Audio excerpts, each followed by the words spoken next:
dirinya, tapi kalau azan ini masih dihasankan riwayatnya oleh Ibnu Qayyim rahimahullah dalam buku beliau Tuhfatul Maulud. Jadi kalau azan dianjurkan pada saat di bayi itu.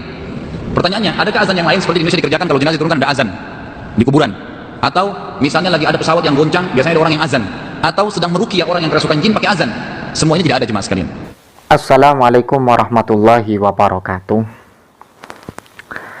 Alhamdulillahi nahmaduhu wa nasta'inuhu wa nastaghfiruh. Wa na'udzu billahi min syururi anfusina wa min sayyiati a'malina. May yahdihillahu fala mudhillalah wa may yudlil fala hadiyalah. Asyhadu an la ilaha illallah wahdahu la syarikalah. Lahul mulku wa lahul hamdu yuhyi wa yumitu wa huwa ala kulli syai'in qadir. Allahumma sholli ala sayyidina Muhammad wa ala ali sayyidina wa maulana Muhammad. Mari kita uji penjelasan dari Ustadz Khalid Basalamah, yang mana Ustadz Khalid Basalamah ini merupakan junjungan dari Mas Heri Pras. Mengapa saya tertarik untuk membahas? Karena penjelasan atau pendapat atau statement dari Ustadz Khalid Basalamah ini banyak terjadi bertentangan dengan amaliyah masyarakat. Maksud saya, apa yang menjadi sikap dan juga statement dari Ustadz Khalid Basalamah itu, yang ketika dikatakan tidak ada dalil dan kemudian bid'ah, itu banyak dilakukan oleh umat Islam khususnya di Indonesia. Di antaranya adalah masalah adzan di saat menguburkan jenazah. Kita uji kebenarannya dan bagaimana yang disampaikan Ustadz Khalid Basalamah merupakan junjungan dari Mas Heri Pras.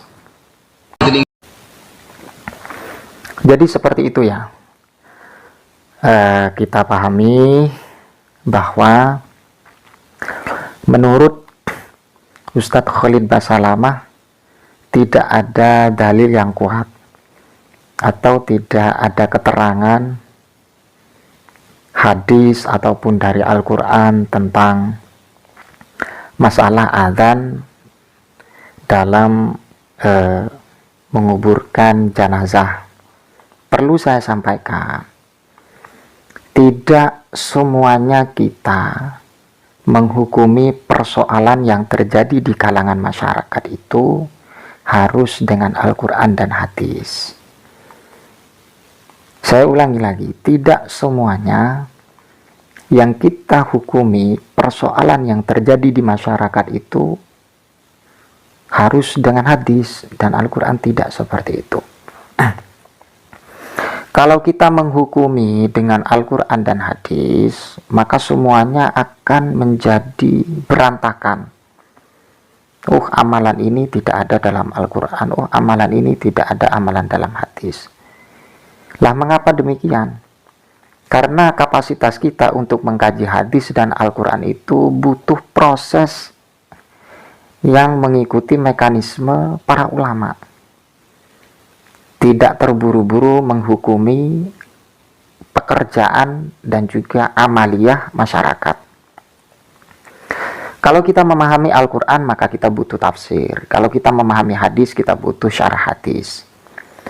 Dan kita dalam bermasyarakat dan atau kita mengkontekstualkan hukum, maka perlu kita mengkaji apa yang disampaikan oleh para ulama.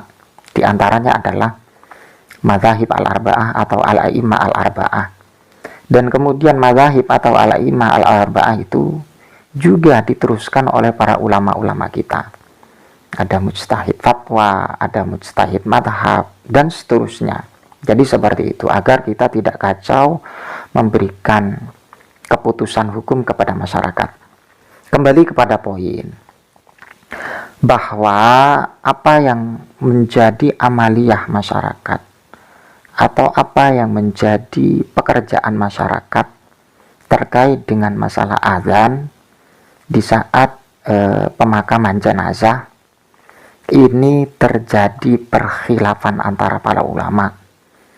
Dan perlu saya garis bawahi, ketika terjadi perbedaan antara para ulama, maka tidak perlu kita untuk mengklaim bahwa itu tidak ada dalil. Kita menghormati para ulama, kita menghormati apa yang menjadi ijtihad para ulama. Terkait dengan masalah azan dalam pemakaman jenazah atau pengkuburan jenazah, ini tertera dalam kitab Hasyiah Al-Baijuri. Wa yusannu al-azanu wal iqamatu aidan khalfal musafiri. Disunatkan azan dan iqamat untuk orang-orang yang musafir ya, di saat melakukan perjalanan. Wala yusannu al-azanu inda inzalil mayyiti al-qabra. Tidak disunahkan azan di saat meletakkan jenazah ke dalam kubur. Khilafan, ini ada khilafan. Ini ada perkhilafan atau tidak sama liman qala bisunniyatihi terhadap para ulama yang mengatakan bahwa azan inda inzalil mayyit al-qabra itu disunahkan. Jadi perlu kita ambil kesimpulan masalah azan untuk pemakaman jenazah atau pengkuburan mayat itu ada perkhilafan liman qala bisunniyatihi. Dan orang yang mengatakan bahwa itu tetap disunahkan, itu berdasarkan sumber daripada agama Islam. Qiyasan li khurujihi minad dunya ala dukhuli fiha. Bahwa berdasarkan sumber kias, kita tahu ya, sumber-sumber dalil atau sumber-sumber kita menghukumi atau istidlalul hukmi atau istinbatul hukmi itu ada yang namanya kias, Al-Quran, hadis, ijma, dan kemudian kias. Dikiaskan terhadap orang yang memang baru lahir. Li khurujihi minad dunya ala dukhulihi fiha. Ini dikiaskan dengan kesunahan adzan bagi anak yang baru lahir. Qala Ibnu Hajar waradatuhu fi syarhil hubab. Ini tetap kita konteksnya dalam perbedaan. Qala lakin in wafaqa inzaluhu al-qabra bi adzanin khufifa anhu fi su'al. Nah, ini akan tetapi apabila memasukkan mayat terhadap kuburan itu bertepatan dengan adzan, maka khufifa anhu su'al, maka akan dipermudah dalam soal itu pertanyaan dalam setelah dimakamkan atau setelah pemakaman ada pertanyaan dari malaikat, maka itu akan dipermudah. Jadi walhasil tak perlu kita ngotot, apalagi Mas Heri Pras yang selaku pemuja dan pemuji dari Ustadz Khalid Basalamah. Jadi kita itu ya dalam meredaksikan atau memutuskan permasalahan itu harus tahu betul, tidak hanya dalam Al-Quran dan hadis, tapi kita harus merujuk bagaimana para ulama memberikan pendapat, memberikan statement agar kita tidak terburu-buru menghukumi dan menghakimi amaliyah manusia, amaliyah umat Islam itu bid'ah. Mudah-mudahan bermanfaat. Wassalamualaikum warahmatullahi wabarakatuh.